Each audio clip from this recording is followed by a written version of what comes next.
Restore a 79 Trans Am, they said. It'll be fun, they said. Well, guess what? They lied. And here's some of the problems I've run into. Yeah, because of the fact that I bought this engine off somebody else, I had to get the carb rebuilt anyway, so that got done. But it's a Performer RPM intake on a stock 403.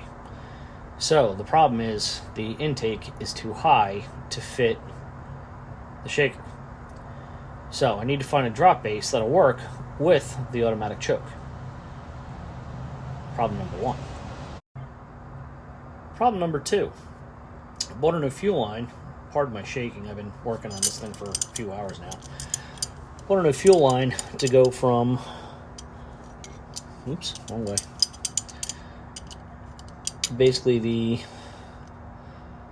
fuel pump to the carburetor. And as you can tell, it's too short because of the Performer RPM intake. And if we go back up underneath,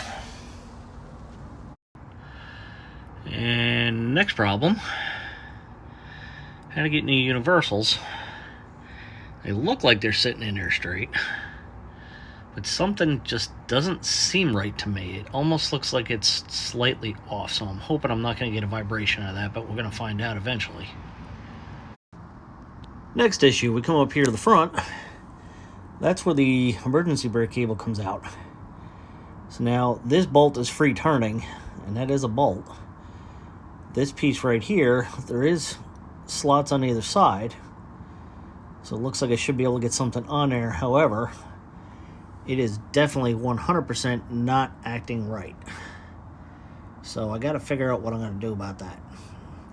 I don't know if I'm going to have to cut that bolt off and try and rig something up or what the deal is. You can see what the body mounts look like. And I got a fix for that.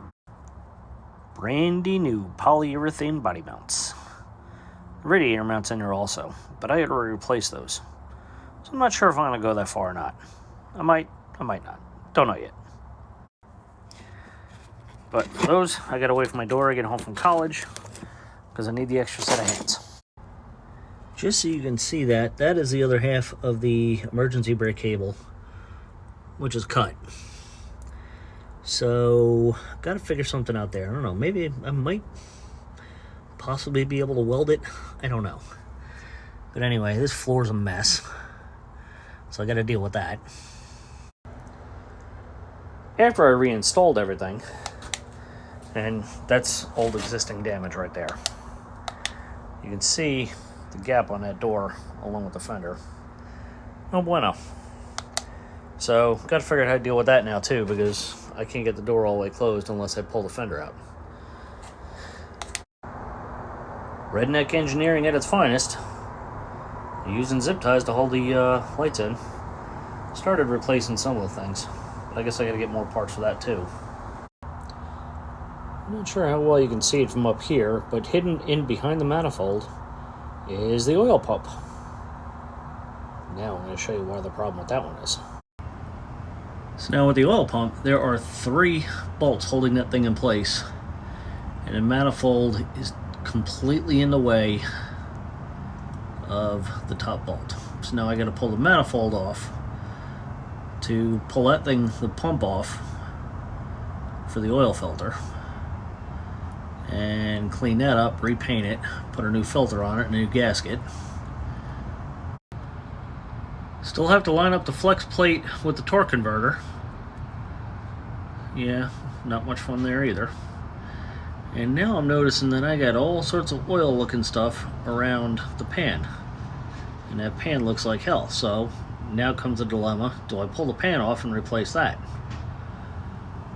Probably eventually. And of course, your typical rust spots. Again, this is a 79. I've been working on this thing for almost 5 years now, it seems like. Working out of my neighbor's garage. So I got to replace this whole cowl, and of course the other spot where you have the issues with the rust. So I got to replace the inner cowling as well. Dashboard's all jacked up, so I got to deal with that. Rear end of the car, it lines up pretty good. I did have to replace the trunk key for the main fact of, well, it was broken. And I got plenty of boxes of spare parts, including another carburetor. Anyway, yeah, so buy a classic muscle car, because it'll be fun to restore. Well, when you're doing it by yourself, yeah, not so much. Anyway, guys, so those are just a few of the problems that I've run into along the way. If you guys have any questions, and again, please excuse the shaking, by all means hit me up and ask. If I can show you what I've done or whatever else, or if you've even got a suggestion, by all means, please leave it in the comments, because God knows I can definitely use all the help I can get. So like I did say, my daughter is coming home from college, and I am definitely going to put her to work, because I'm going to try and get these body mounts replaced. Because of cold weather, the tires starting to go flat, so I got to get them blown back up again. They're old anyway and dry rotted. And then hopefully before she leaves, I can get that engine finally hooked up. I'm probably going to have to use a couple of rubber lines to fix that, because I really just want to be, at this point, be able to drive the car and then deal with everything as I go along. So anyway, you guys got any suggestions? Ooh, you know what? I got to replace the dipstick tube also. And that's another issue. Because I got to pull it out of the block to put the new one in, because the old one's bent to hell. So if you guys got any suggestions on getting that thing out of there, please let me know. Alright, guys, until next time, good luck, and happy wrenching.